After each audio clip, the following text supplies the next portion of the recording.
tant soit peu, l'Afrique venir aussi au chevet du malade togolais.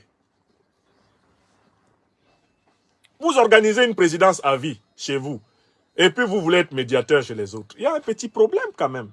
Vous avez des prisonniers politiques chez vous, vous ne les libérez pas. Vous voulez faire libérer tous les voyous chez les autres. Il y a un problème quand même, les gars. Desserrer l'étau sur notre peuple. Libérer Oumolou. Libérer mes frères et sœurs togolais. Libérer le peuple togolais de la peur. Libérer le peuple togolais de l'angoisse. Libérer le peuple togolais de la violence. Laissez les Togolais vivre. Ils ont droit à la vie. Chaque fois qu'on vous pose clairement le problème politique togolais, vous sortez le marteau. Vous sortez la calache. Vous sortez la matraque. Combien de temps ça va durer? Combien de temps ça va durer? Et voilà donc le fameux le masque de médiateur qui vient de brûler sur votre visage.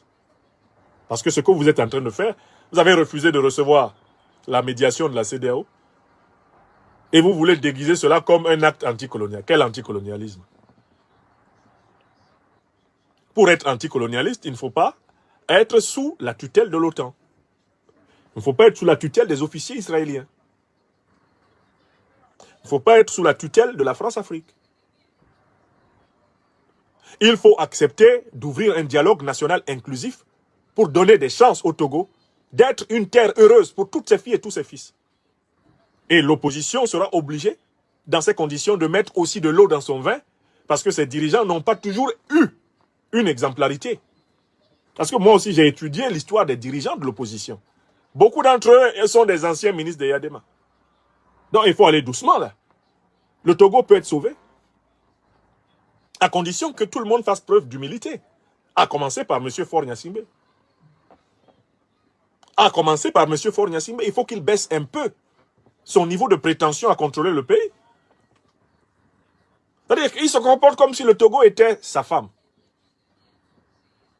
On comprendrait si le Togo était sa femme. Mais le Togo n'est pas sa femme, c'est le pays de toutes les Togolaises et tous les Togolais. Bon, qu'on soit jaloux de sa femme, c'est normal. Mais le pays de tout le monde, vous vous comportez avec ça comme si c'était votre femme, à vous tout seul. Oh! Non. S'il vous plaît, Africaines, Africains, aidez-moi à dire à nos frères qui sont au pouvoir au Togo de faire preuve d'humilité. L'arrogance, le cynisme, la méchanceté, la duplicité, l'hypocrisie conduisent toujours à la catastrophe. Qu'ils fassent un petit effort de regarder chaque Togolaise et chaque Togolais comme des êtres humains, comme eux. Et qu'ils acceptent d'aller vers un Togo apaisé. Un Togo rassemblé. Un Togo uni. Qu'ils acceptent cela. Sinon, ça va mal finir. Des pays comme le Togo, le Cameroun, le Tchad, la Côte d'Ivoire sont des pays bloqués par des oligarchies arrogantes. Ça va mal finir. Le Congo-Brazzaville sont des pays qui sont en situation pré-révolutionnaire. Dans ces pays-là, les peuples fatigués de cette histoire d'urne qui s'achève toujours par des trucages, des tripatouillages, des élections volées, les peuples vont se rendre compte que la voie révolutionnaire est incontournable. Je le dis et je le rappelle pour conclure. Mon pays natal, le Cameroun, est en situation pré-révolutionnaire. Ceux qui font l'analyse selon laquelle les urnes de la dictature vont résoudre le problème de la dictature se trompent. Ou alors, ils sont hypocrites. Ils font exprès. Le Gabon est en situation pré-révolutionnaire, ça viendra. Le Congo-Brazzaville, situation pré-révolutionnaire. Le Congo-Kinshasa, même sous Tshisekedi, situation pré-révolutionnaire. Le Tchad est en situation pré-révolutionnaire. Les machins que Kaka et Masra sont en train de faire là. L'histoire va les balayer. Je ne sais pas le premier d'entre eux qui va trouver la route de Kousséri, par laquelle il fuit souvent, quand les carottes sont cuites. Le Togo est en situation pré-révolutionnaire. Ça fait des décennies que ce peuple encaisse.